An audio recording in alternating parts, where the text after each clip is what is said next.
serie, el poder de la oración. Y quiero que me acompañen rápidamente al libro de Santiago, capítulo 5. Vamos a comenzar a leer desde el versículo 14, por favor. Perdón, 16. Bueno, sí, pon el 14. Desde ahí voy a empezar. Dice: ¿está alguno enfermo entre ustedes? Llame a quienes, a los ancianos de la iglesia, y oren por él. ¿Y qué? ¿No desayunaron? Bueno, obligados. Al final se van a ir a comer unas tortas de carnitas y de jamón porque vienen muy desganados. A ver, llame a los ancianos de la iglesia y... Bueno, hay más o menos. Y oren por él, ungiéndole, regrésamelo, ungiéndole con aceite en el nombre del Señor. Adelante. Y la oración de fe, ¿y qué?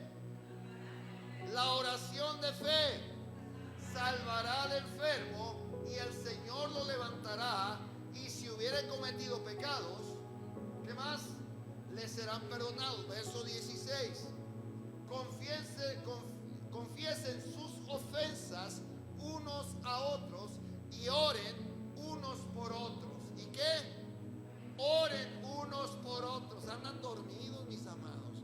Oren unos por otros para que sean sanados. La oración eficaz, ¿la qué? La oración eficaz del justo puede mucho. Adelante. Elías era un hombre sujeto a pasiones semejantes a las nuestras, y oró fervientemente para que no lloviese, y no llovió sobre la tierra por 3 años y 6 meses. Adelante. Y otra vez oró. ¿Y qué? Y otra vez oró. ¿Y qué? Otra vez oró. ¿Y qué? Otra vez oró. Y el cielo dio lluvia y la tierra produjo su fruto. Vamos a orar esta mañana. Cierre sus ojos ahí. No es nada místico, nada más es para que nos concentremos en lo que Dios quiere hacer. Padre, en el nombre poderoso de Cristo Jesús, hoy disponemos nuestro corazón a recibir tu palabra. Háblanos, Señor, toca nuestra vida, y que esta enseñanza que hoy tú nos vas a dar sea alimento fresco, alimento que vivifique, alimento que anime, edifique, apasione, pero especialmente, Señor, que traiga fuego a mi corazón. Señor, perdóname por todo pecado, por toda falta, por todo lo que he hecho mal. Perdóname, mi Dios, y ayúdame, esfuérzame, Señor, a seguir caminando contigo. Sabemos que en esta tierra hay muchas aflicciones, pero también tu palabra dice que confiemos en ti, porque tú venciste toda aflicción en el mundo. Mi Dios, gracias. Te pedimos que formes una atmósfera de tu presencia en este lugar, un espíritu de paz que sobrepase todo entendimiento. Y si hubiese alguien con una necesidad apremiante, poderoso eres tú para sanar y para traer respuesta a la necesidad de la persona, de tu hijo, de tu hija aquí presente. Señor, te pedimos, Padre, que seas tú el que hable, no el entendimiento, no la sabiduría humana, no el conocimiento, la experiencia humana, sino que seas tú trayendo una palabra del cielo, una palabra que vivifique y que sane toda área del corazón. Señor Espíritu Santo, tú eres el pastor de esta casa, de esta iglesia, y te pedimos, Señor, que hables a cada corazón, abre el entendimiento, abre el corazón, quita toda dureza, quita todo corazón duro de piedra, y danos un corazón de carne sensible a tu voz, y permítenos salir aquí transformados de este lugar. Que ninguno de tus hijos e hijas que dispusieron su corazón a venir a este lugar salga igual que como llegó. Que puedas hacer tú la obra completa en cada uno de ellos. Y yo te ruego, Señor, que hables tú, me hago un lado y sé tú el que ministre, el que hable, Señor, a tu pueblo. Espíritu Santo, te damos gracias en el nombre de Jesús. Amén. ¿Puede darle un fuerte aplauso al Espíritu Santo esta mañana? Bien, acabamos de ver aquí, dice en el verso 17, que Elías era un hombre sujeto a ¿qué? A pasiones, un hombre sujeto a pasiones y semejantes a las nuestras. Pero a pesar de ello, dice que él oró fervientemente para que no lloviese. Ahora, este versículo, cuando nos menciona que era sujeto a pasiones semejantes a las nuestras, mis amados, ¿qué quiere decir? Que Él era un hombre como tú y como yo, que nos enfrentamos al día a debilidades, a temores, a fracasos, a luchas, a pruebas, a alegrías, desánimos. Es decir, estuvo sujeto a las mismas sensaciones que tú y yo experimentamos cada día, a esas flaquezas que todos vivimos en nuestro diario de vivir. Pero aquí nos dice, ¿verdad?, que este hombre de Dios oró ¿qué?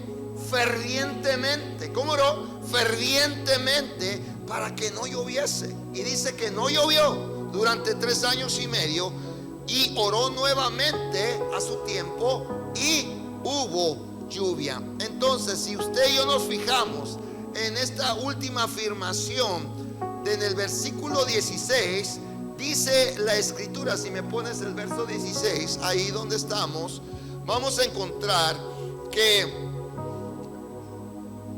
dice, habla en un ¿qué? Lenguaje plural. Confiesen sus ofensas. ¿Quiénes? Unos a otros, unos por otros, para que sean sanados. La oración eficaz ¿de quién? Del justo puede mucho. Ahora, si Elías era un hombre semejante a nosotros, pues si te pones a ver tu propia vida, o me pongo a ver mi propia vida, pues yo diría, yo no califico para muchas cosas. En mí hay muchas situaciones, se mueven muchas emociones, sentimientos en mi interior, experimentamos muchas cosas, y Elías era como tú y como yo. Y lo que está diciéndonos aquí es que la oración eficaz no es exclusiva solamente de uno o de unos pocos, algunos discípulos, o reservada a los profetas, sino que todos tenemos acceso a la oración.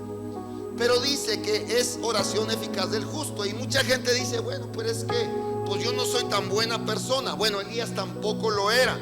Pero quiero darte un fundamento brevemente, muy breve, para que puedas entender cuál fue el proceso y dónde estoy parado. Porque si yo no entiendo el lugar que Cristo ganó para mí, difícilmente voy a tener una oración eficaz.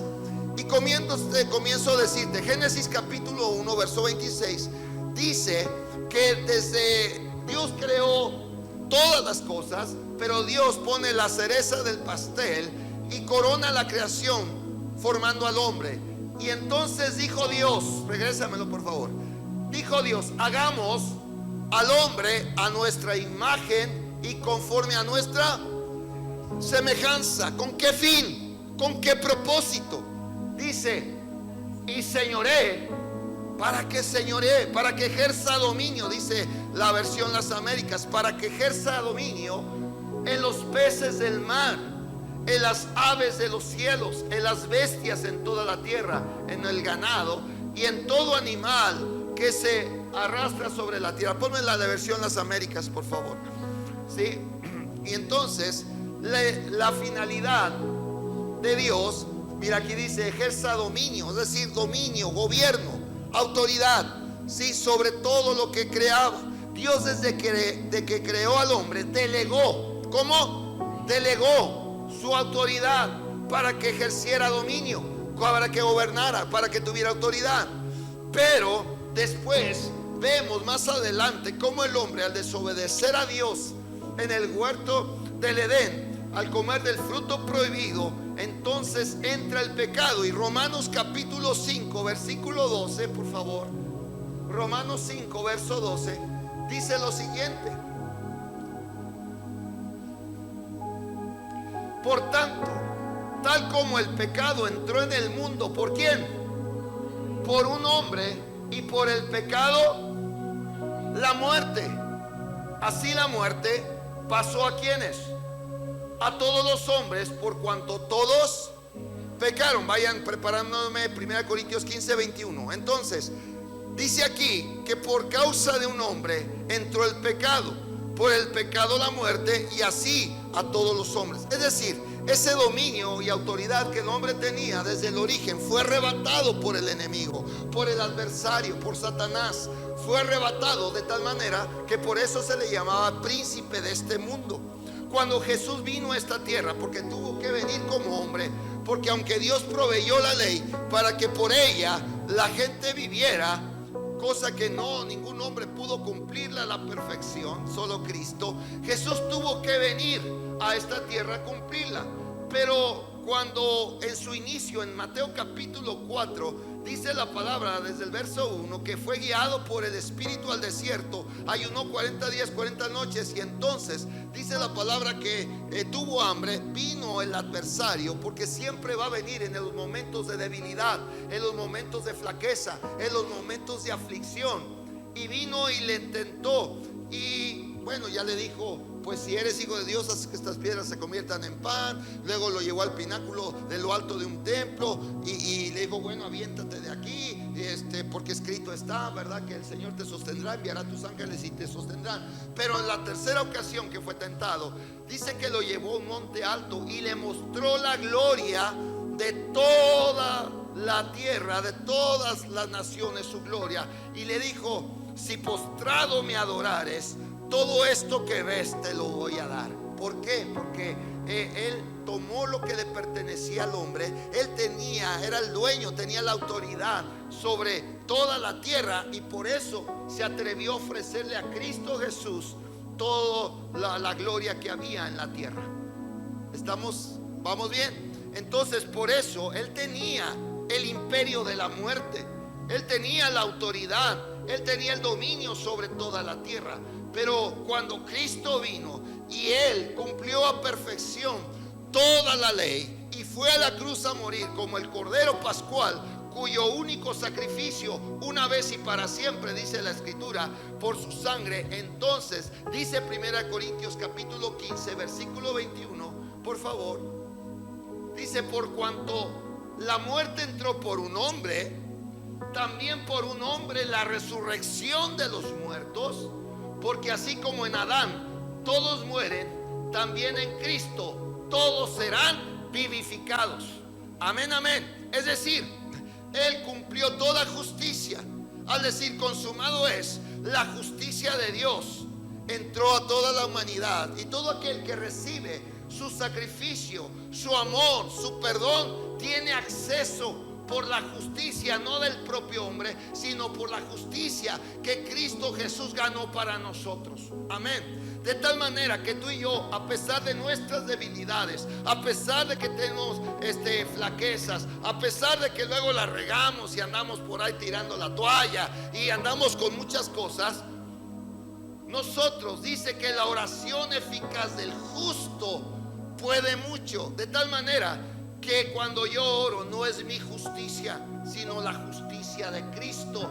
Y cuando tú oras con eficacia, es decir, cuando Cristo vino, restauró la autoridad y el dominio, porque dice Colosenses capítulo 2 versículo 20 que dice que Cristo anuló el acta de los decretos que nos era contraria. La anuló, la rompió. Es decir, la autoridad que el enemigo tenía, ahora Cristo la rompe y se la devuelve al hombre. Y dice aquí que hizo desfilar públicamente a los principados, a las potestades delante de él.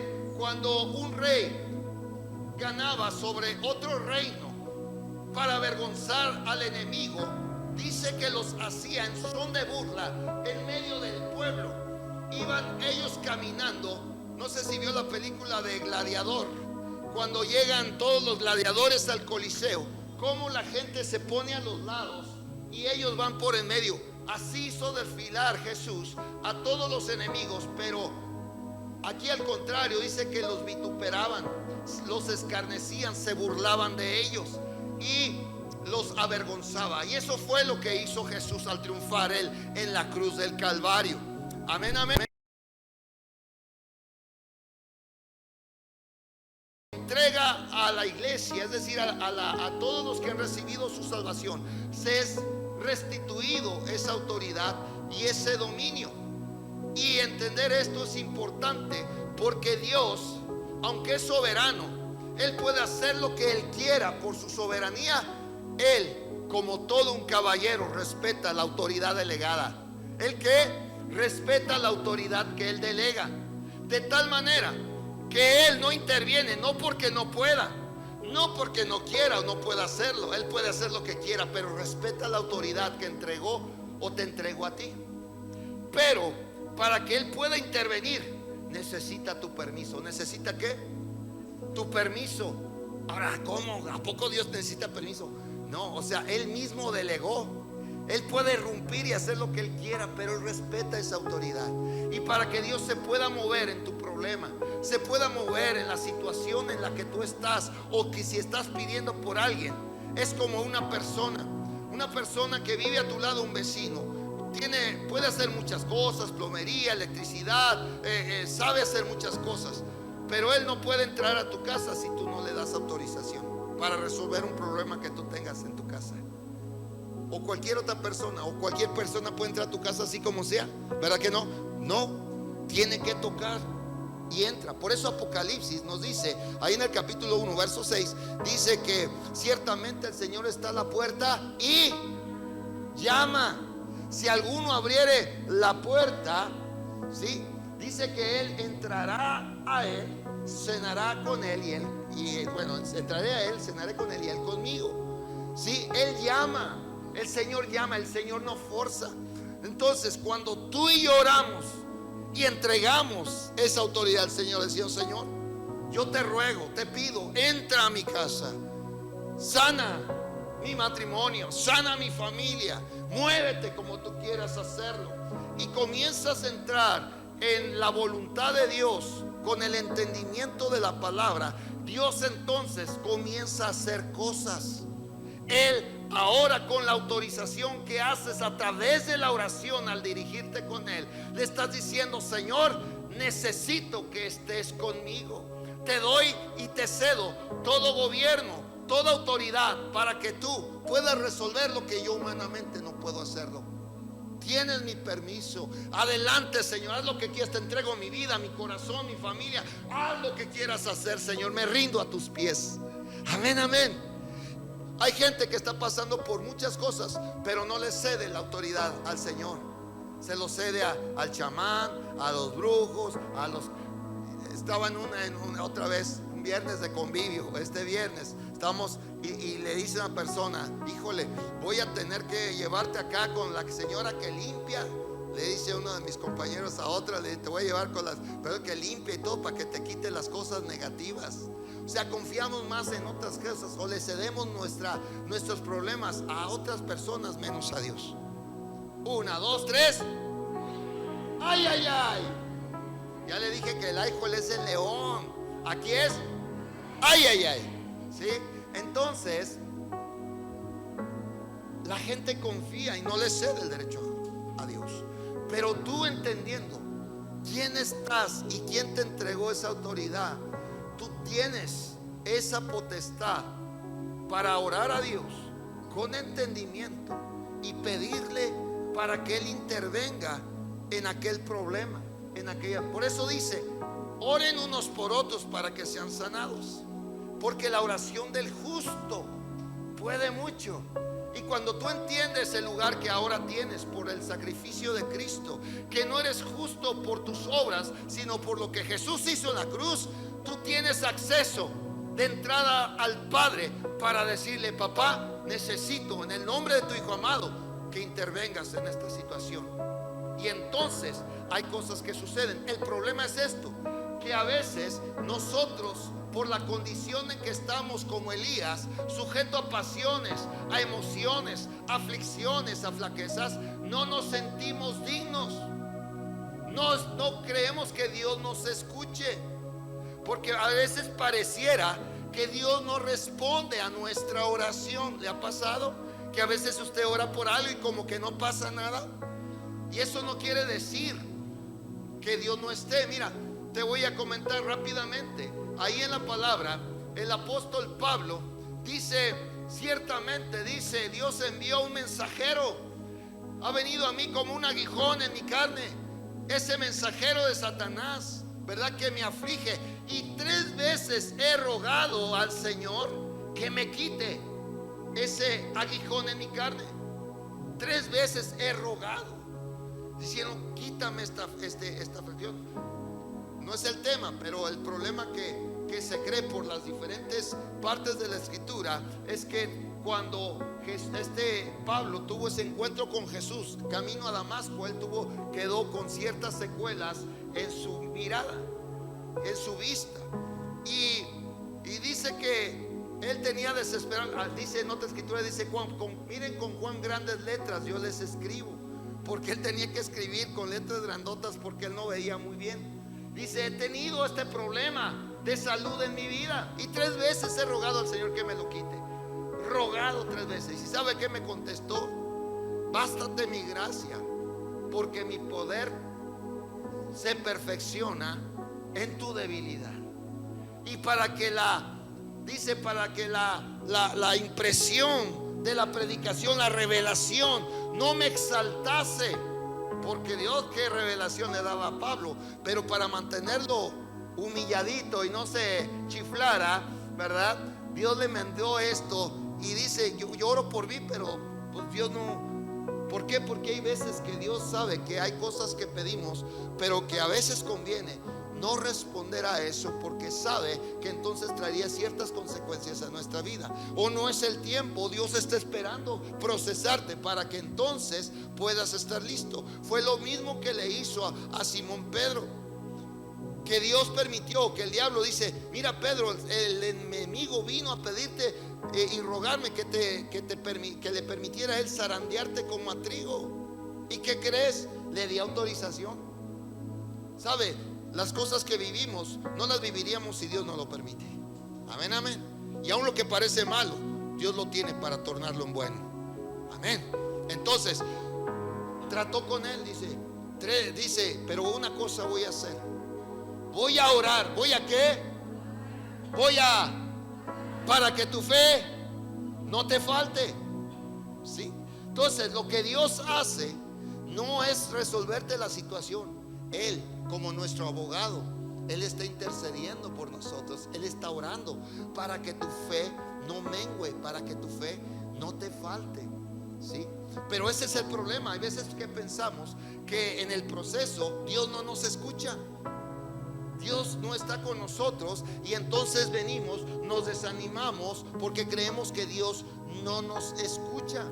Pero Dios nos dejó el ejemplo de Elías, que dice aquí, para que nosotros, a pesar de ello, usted y yo podamos entender que Dios está trabajando en nosotros. Porque grande es Dios, ¿qué? Grande es Dios quien obra y no nosotros.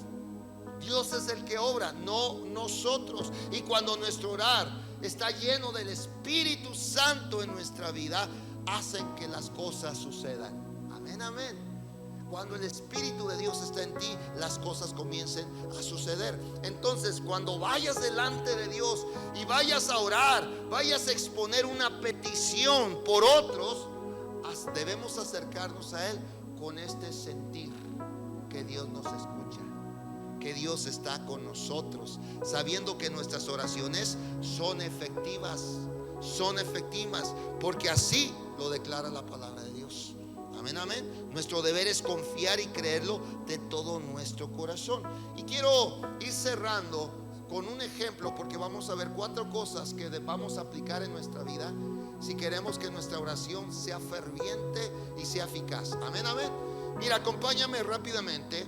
Mira, aquí mismo, bueno, vamos a póngale ahí una marca ahí, si trae su Biblia, donde estamos en Santiago, y vamos a Primera Reyes, ahí en el capítulo 17. Dice el Señor: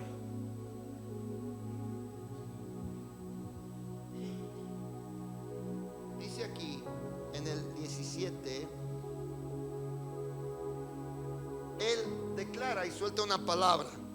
Dice en verso 1: entonces Elías Tisbita, que era de los moradores de Galat, dijo a Acab era un rey que gobernaba junto con su esposa Jezabel, y fue considerado uno de los reyes más perversos que hubo en Israel, porque quitaron las cosas de Dios para levantar un altar a un dios llamado Baal, en el cual era un dios pagano, que era su nombre es príncipe de las moscas o el dios de las moscas, y le atribuían que tenía un poder para hacer fértil la tierra. Lo consideraban como un dios de la lluvia, algo semejante así como al dios Tlaloc acá en México, al dios de la lluvia. Y le dice Elías, dice: vive el Señor, cuya presencia estoy, que ciertamente no habrá rocío ni lluvia en estos años, sino por la palabra de mi boca. Entonces aquí vemos a un Elías que suelta una palabra de fe, una palabra profética a un rey perverso, y le suelta esta palabra, y le vemos a Elías, ¿verdad? Que él declara esto, y al tiempo él ora. ¿Y qué pasó? Efectivamente dejó de llover durante este tiempo, y es por eso que en Santiago 5:17 dice que oró para que la lluvia fuera escasa, cesara, y así fue. Y entonces, cuando él ora, y dice más adelante que enfrenta y demuestra al pueblo, te estoy súper resumiendo lo que hizo Elías, y le demuestra a 400 profetas de Baal quién es el verdadero rey y quién es el que gobierna. Dice que entonces Dios lo respalda y degolla 400 profetas. Y entonces en el verso, después de hacer esto, en el capítulo 18 y en el verso 41, llega el tiempo, y entonces Elías le dice a este rey Acab, le dice: y Elías dijo a Acab: sube, come y bebe, porque se oye el estruendo de mucha lluvia. Pon atención a cada parte de la escritura, porque aquí vamos a ver unos puntos importantes que debemos nosotros tomar para que nuestra oración sea eficaz. Y entonces aquí declara, y no solamente, ¿verdad?, lo que estaba haciendo al haber soltado la palabra fue que no dejaría de llover, sino que también estaba desafiando a ese dios pagano llamado Baal, desafiando a su Dios, proclamando que era Dios quien tenía el control sobre la lluvia, sobre la naturaleza. Y eso también fue una lucha espiritual contra el paganismo y la idolatría que había en ese tiempo. O sea, era todo un paquete esa oración que iba en contra de lo que se estaba manejando espiritualmente. Y al orar esto estaba demostrando que estaba dándole un golpe a las potestades que querían ellos establecer en Israel. Ahora, usted y yo debemos saber que tenemos al Dios que tiene todo bajo su control y su dominio. Amén, amén. Entonces, ¿por qué te digo esto? Porque cuando tú y yo nos acercamos a clamar a Dios, a pedirle: Señor, yo te pido que sanes a Jorge de ese problema que trae en el hígado, que trae en el riñón, sánalo, Señor. Y yo estoy orando por él, o estoy orando: Señor, te pido por aquella familia, Señor, quita toda problema de ellos, de disfuncionalidad, trae paz a sus vidas, trae restauración. Lo que yo estoy haciendo es dándole un golpe a lo que el enemigo pretendía hacer, que era separar, dividir, lastimar, enfermar. Y entonces, mis amados, cuando yo presento esas oraciones, representan para el enemigo un potente peligro para los planes que él tiene y que había resuelto para esa situación por la cual presentamos nuestra petición a Dios. ¿Sí me estoy dando a entender? ¿Sí o no? Ok. Y entonces el adversario se ve amenazado. ¿Se ve qué? Amenazado por la oración que tú estás soltando, por la oración que tú estás declarando. Por eso el apóstol Pablo, acerca de este punto, él nos dice en Efesios capítulo 6 versos 10 y 11, dice: fortalezcanse en el Señor y en el poder de su fuerza, y vístanse de toda la armadura de Dios, porque no tenemos lucha contra carne y sangre. Es decir, nuestras oraciones causan un efecto en el área espiritual. Amén. Tus oraciones causan un efecto en el área espiritual. Por eso hemos entendido, cada vez que usted vaya a salir a orar por alguien, cubra a su familia, cubra a sus hijos, cubra a sus generaciones, porque mientras usted está haciendo el trabajo, el enemigo quiere pegarle por la retaguardia. ¿Cómo? Así, ¿se acuerdan cuando el pueblo de Israel salió de Egipto y entró en el desierto? Dice que un pueblo enemigo, dice que cuando entraron los atacó por la retaguardia. Mientras ellos avanzaban a la conquista, los atacó por la retaguardia, queriendo matar, y mató a ancianos, a niños, que eran los que más se quedaban atrás.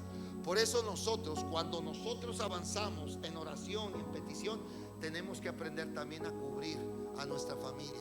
Amén, amén. Porque tú, mientras estás orando por otros, el adversario te va a querer desanimar y no podemos permitirlo. Amén. Un pequeño paréntesis porque es importante, luego se me olvida. Entonces, cada vez que usted pide por alguien para que Dios lo sane, para que Dios lo restaure, estamos haciendo una lucha. Aunque no es nuestra intención hacer una guerra espiritual, de todos modos nuestra oración causa un efecto en el área del espíritu. Y ahí empieza una lucha donde el enemigo se enoja. Sí, se enoja porque estamos en contra de sus planes, contra aquella familia, contra aquella persona, porque estamos intercediendo. ¿Ve por qué es importante el que usted y yo oremos? Porque si no oramos por nuestra ciudad, no estamos invitando a Dios a que haga algo por la seguridad, por la economía, por la provisión. Por eso cuando convocamos a la gente, hey, vénganse a orar. Vamos a hacer un tiempo cuando nos juntamos en la alianza para orar con otras iglesias. Nos juntamos para decirle: Señor, te abrimos la puerta en Salamanca para que tú sanes, para que tú restaures, para que tú levantes, para que tú hagas algo en lo que está sucediendo, para que sanes nuestra tierra.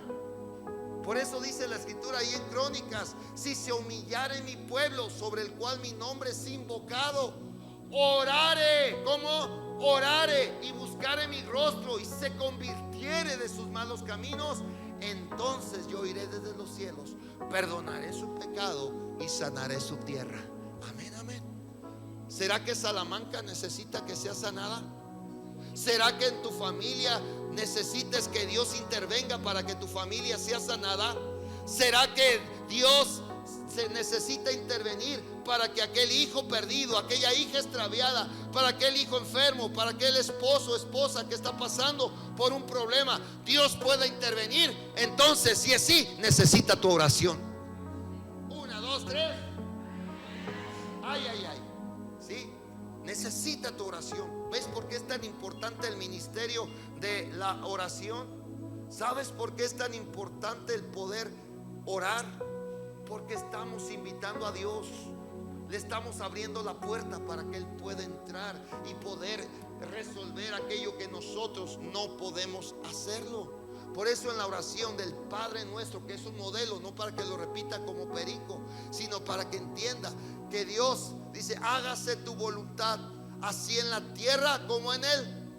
Le estamos cediendo al Señor su autoridad del cielo, también en la tierra. Hágase tu voluntad, así en la tierra como en el cielo. Haz lo que necesites que hacer, Señor, pero ayúdanos, fortalécenos, danos victoria en lo que estamos clamando. Revierte la situación por la que estamos pasando y cumple tu voluntad. Y cuando usted y yo oramos a favor de otras personas, y con este entendimiento para que se haga la voluntad de Dios, estamos pidiendo, mis amados, que Dios tome gobierno, que tome dominio, que tome control sobre determinadas situaciones y sobre las vidas de las personas. Amén, amén. Porque la oración, escuche, y eso anótelo por favor, la oración hace que las cosas sucedan. Va de nuevo, la oración hace que las cosas sucedan. Y quien ora es instrumento de Dios para que los cambios se produzcan. Ay, ay, ay, me encanta esta frase. Anótela, anote. Yo sé que usted está ansioso por no perderse nada. Y va de nuevo, la oración hace que las cosas sucedan. Y quien ora es instrumento de Dios para que los cambios se produzcan. Usted quiere ser factor de cambio. Quiere ser factor de cambio en su familia, en su trabajo, en su escuela, en su negocio, en su ciudad, en su estado, en su nación, en el mundo entero. Usted necesita desarrollar una vida de oración. Por eso el Señor le decía a Jeremías: he estado buscando hombre que hiciese vallado a favor de la tierra. Y ¿Y sabe qué fue lo triste? No lo hallé. No lo hallé. Porque tristemente, una de las convocaciones en las que menos la gente asiste es en la oración. Si hubiera un entendimiento de la importancia de lo que estamos haciendo, que somos instrumentos para que a través de nuestra oración las cosas cambien, las cosas comiencen a suceder, las cosas comiencen a cambiar, necesito ser una persona que ora. Amén, amén. Una persona que ora. Y ya vamos por terminando, mis amados. Y entonces dice que Elías, llegado el tiempo, ahí más adelante, fíjate, dice, y dijo en el verso 43 de 1 Reyes 18, y dijo a su criado: sube ahora y mira hacia el mar. Y él subió y miró y dijo: no hay nada. ¿Cuántas veces oramos y, como te decía, no se ve nada? Como que Dios está ausente. Y si tú piensas que tu oración no es escuchada, desde ahí ya chafiaste. Porque sin fe es imposible agradar a Dios. Pero dice que le dijo: ve y sube, ¿qué ves? ¿Y qué le dijo? Nada, mira hacia el mar. Y él subió, miró y dijo: no hay nada. Y Elías le dijo, fíjate, y Elías dijo: 7 veces. ¿Cuántas veces? Vuelve a mirar. Vuelve a mirar. ¿No ves que tu esposo cambia? Vuelte, ponte de rodillas, vuelve a orar y mira. Pues no cambia. Vuelve a orar y míralo. Pues es que no cambia. Vuelve a orar. ¿Y qué? Pues es que no cambia, pastor. Vuelve a orar por ese cabezón. ¿Qué pasa? No veo nada. Vuelve a orar. Pastor, ya he estado orando muchas veces y este hombre no cambia, no entiende. Vuelve a orar. Y así Elías le dijo 7 veces. No 6, porque 6 es incompleto. Número de la bestia es incompleto. 7 es perfección y significa completo. Vuelve a mirar y le dijo: ¿cuántas? No 1, no 2, no 3, sino 7 veces. Y sucedió que a la 7ª vez él dijo: he aquí una nube tan pequeña como la mano de un hombre sube del mar. Algo pequeñito. Mujer, ¿cuántas llevas? No, pues ya va la 7ª vez. ¿Y qué ves? Pues como que ya veo como que ahora quiso venir a acompañarme a la iglesia. Gloria a Dios. Pues fue así como que más a fuerzas, pero es una pequeña nube que está saliendo. Grandes cambios se producen o nacen de cosas pequeñas. Amén, amén. Todo lo grande viene de lo pequeño. Y apenas dices una pequeña nubecita del tamaño de la palma de una persona. ¿Y cuál fue la respuesta de Elías? Le dijo: ve y dile a aquel rey malvado, Acab: prepara tu carro y desciende, para que la fuerte lluvia no te detenga. Y sucedió que al poco tiempo el cielo se oscureció con nubes y viento, y hubo gran lluvia, y Acab montó en su carro y se fue a Jezreel. Y la mano del Señor estaba sobre Elías, el cual ciñó sus lomos y corrió delante de Acab hasta Jezreel. Wow, ¿sabe? Dios está sobre los que le buscan y le claman. Dios está con ellos porque es un instrumento para que Dios anhela hacer cosas en nuestras vidas. Dios quiere y anhela sanar a gente por la oración que tú desarrollas. Pero a veces oramos como con miedo, como con temor. ¿Cuántas veces has ido a orar por un enfermo y como que te da miedo la oración que vas a hacer? Y si Dios no lo sana, ¿cómo voy a quedar yo? ¿Verdad? Pero recuerda, no se trata de ti. El milagro no lo haces tú, el milagro lo hace el Señor. Él simplemente nos manda: oren unos por otros para que sean sanados. ¿Sí? Porque la oración eficaz del justo puede mucho. Ay, ay, ay. Y lo que Dios está haciendo, mire, así rápidamente, en mis inicios, y a veces de vez en cuando, yo iba a orar por la gente al hospital, y para acabarla me tocaba pura gente que ya estaba en un estado crítico. ¿Qué cree que pasó las primeras veces? ¿Cómo? famoso que les dijo. Todos se morían. ¿Y sabe qué? Llegó un momento en que como dicen por ahí, me agüité. ¿Cómo? Me agüité, me desanimé. Dije, no, yo ya no voy a orar. Ya no. Me siento mal. Oye, oro por la gente. Yo creí, una vez oré por un joven y yo veía la fe de ese niño. No, Dios sí me va a sanar, Jesús me va a sanar, y sí, gloria a Dios, y Dios te va a sacar y todo. ¿Qué cree? Y le decía a sus papás, no se preocupen, Dios lo va a levantar. ¿Y sabe qué pasó? Que se muere. ¿Y sabe qué? La señora me dejó de hablar. Y cada vez que me veía en la calle me miraba como diciendo, eres un mentiroso, eres un engañador, tú nos diste falsas esperanzas. Y sabe cómo me sentía por dentro. Y decía, Señor, pero yo tenía fe, yo veía que ese muchacho y por todas las demás personas y se me han muerto. ¿Por qué, Señor? ¿Por qué? Otra vez fui por una hermanita, Lupita. Fui a orar, me hablan a las 5 de la mañana la familia, pastor, venga, porque está ¿cómo se llama? Cuando ya ¿está qué? Agonizando. Ya está agonizando mi mamá, mi abuelita, venga, por favor. Ahí voy. Ya me fui vestido porque entraba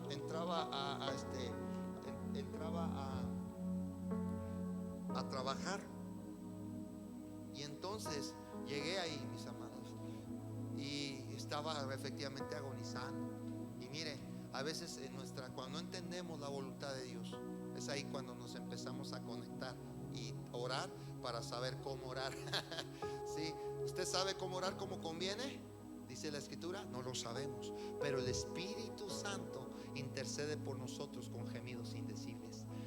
Yo llegué, lo vi y empecé a orar con enjundia. Y mire, yo creo que aquí el Señor tuvo misericordia de mí. Empezó a cambiar mi oración. Y cuando cambié mi oración, estuve como 20 minutos orando. Señor, levántala, Señor, sánala, extiende sus días. ¿Y sabe qué? El Espíritu Santo entra en mi corazón y cambia mi oración.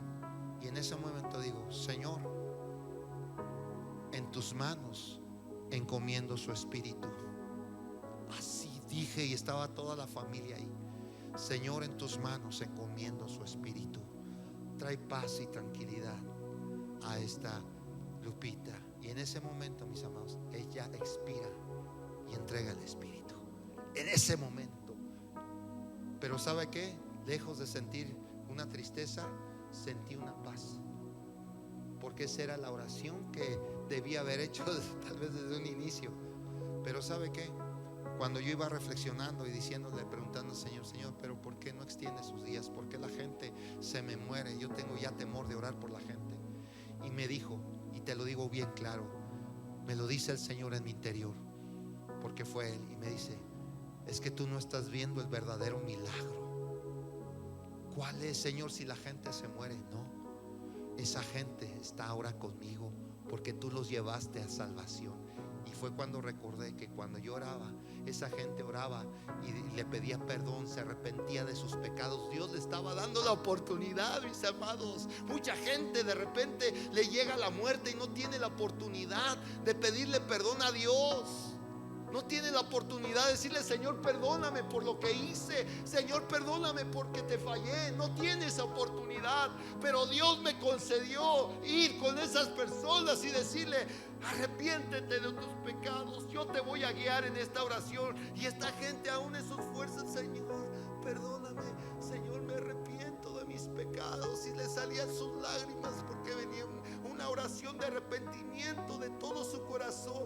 Y decían, Señor, te recibo como mi suficiente y único Salvador. Te amo, Señor, perdóname, entra a mi vida. Y entregaban su vida a Jesús y después partían. Esa gente era como el ladrón que estaba al lado del Señor Jesús. Señor, perdóname, Señor, llévame contigo. Señor, perdóname. ¿Qué le dijo? Todo lo que le había dicho a ese hombre. Y le dijo, de cierto te digo que hoy mismo estarás conmigo en el paraíso. Y fue cuando Dios, con una dulce voz en mi interior, fue que me dijo, no has visto el mayor milagro que tú has hecho. Esa gente la cual murió ahora está conmigo con vida. Ay, ay, ay. Y dije, esa palabra de Dios fue un bálsamo a mi corazón. Y fue que entendí, no hay oración que sea de balde. No hay oración que no sea respondida. No hay oración de fe que Dios no intervenga o haga algo. Por eso Dios quiere tu voz. Dios quiere que tú clames. Dios quiere que tú te arrodilles. Y mira, ya termino, ahora sí, ya me estoy, ay caray. Bueno, ya nada más esto. Y quiero decirte nada más que podemos aprender mucho de esto. Nada más 4 cosas rápidamente. Aunque hayamos, número 1, aunque hayamos recibido la promesa de la provisión de Dios, no debemos dejar de orar para que ésta se cumpla. ¿Te acuerdas que Elías le dijo desde mucho antes que pasara, desde que degollara a los profetas y todo? Le dijo, no va a haber lluvia, no va a haber rocío. Y después, ahora sí va a volver a llover. Le soltó y le dijo a Acab, regrésate porque va a venir una lluvia fuerte. Y todavía no oraba, pero tenía fe. Número 2, nos enteramos, aquí vemos cómo oraba Elías. Dice en el verso 42, postrándose en tierra, puso su rostro entre las rodillas. Esa posición representa una vida que se humilla delante de Dios.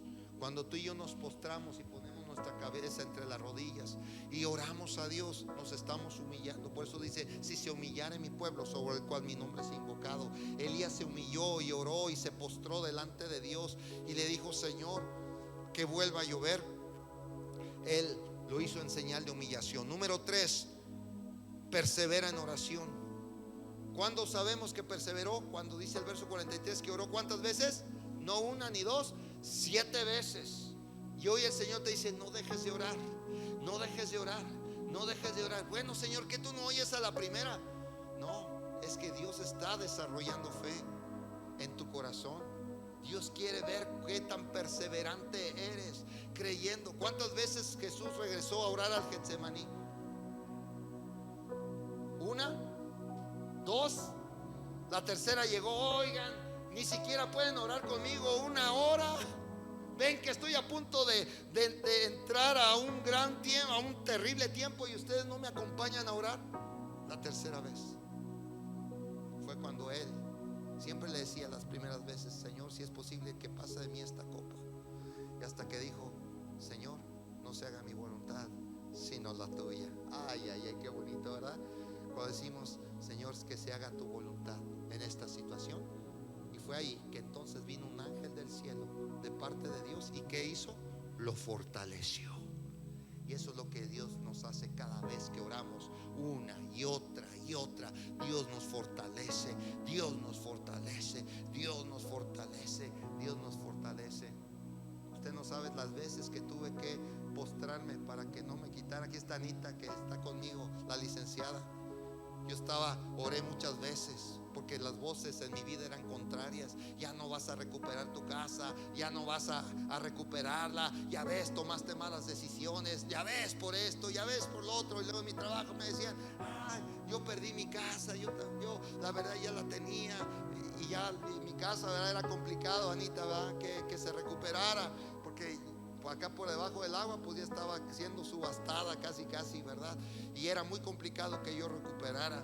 Pero cuando tú te postras y oraba y me postraba solo ahí en la casa. Algunas veces me vio mi hijo Eric y postraba y oraba, Señor, tú no avergüenzas a aquellos que ponen tu confianza en ti, Señor. Y entonces vino una palabra, ¿sí?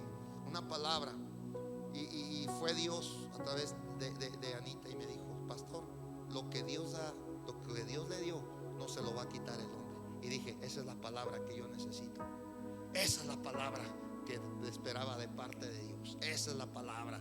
Si lo que Dios me ha entregado no me lo va a quitar el hombre. Y Señor, y si tú me diste esto y me diste la provisión para que pudiera edificar aquí tu casa, y me diste esto y me diste el otro, Señor, ningún hombre me la va a quitar. Tú me la diste y tú me la vas a recuperar. ¿Y sabe qué? Cambió mi oración. ¿Cómo? Porque cuando conoces la voluntad de Dios para una situación y viene la palabra, Dios nunca te va a venir a resolver el problema. Dios te va a dar una palabra para que te sostenga. Amén, amén. Y esa palabra fue la que me sostuvo. ¿Y sabe qué? Dios hizo un gran milagro. Dios de una forma sobrenatural. Y aquí está Anita, no me va a dejar mentir, porque ella me acompañó y vio todo el proceso de recuperación. Y ¿fue un milagro o no, amada? Wow, milagro tras milagro. Y dice, esto solamente fue la mano de Dios. Y a veces lo que parece un problema, Dios lo convirtió en bendición para resolver una situación. Y ¿sabe qué? Dios me dio la victoria. Dios me dio la victoria, pero tuve que perseverar y perseverar. Y fueron meses, mis amados, meses de lucha, meses de estar clamando a Dios, meses de estar doblando mis rodillas. Pero Dios no me avergonzó. Dios no me avergonzó ni delante de Él, ni delante de los que querían quitarme la casa, y mucho menos de mi familia. Dios nunca me avergonzó. Dios me dio victoria. Amén, amén. Porque la oración eficaz del justo puede mucho. Así que, número 1, no dejes de orar. Número 2, créele a Dios. Pase la alabanza. Créele a Dios en todo lo que tú estás hablando, en lo que estás orando. Número 3, alíñate conforme a la voluntad de Dios. Busca una palabra. Señor, dime, habla a tu siervo, que tu siervo escucha. Habla a mí, Señor, que tu siervo escucha. Háblame, Señor, háblame, dame una palabra que me sostenga. Dame una palabra que la cual yo me pueda sostener y que tú vas a cumplir. Amén, amén. Como también Elías con la viuda de Sarepta de Sidón no vino con una gran provisión. Le dijo, no temas, mujer, suelta todo lo que tienes, dame a mí primero, porque así ha dicho el Señor, ni tu harina ni tu aceite será escasa durante todo este tiempo que no llueva. Ay, ay, ay, ¿verdad? ¿Qué le dio? ¿Harina? ¿Le dio aceite? No, le dio una palabra. Y esa palabra, cuando ella la abrazó, la puso por obra, Dios soltó el milagro sobre su vida. Amén, amén. Y hoy vamos a hacer algo especial.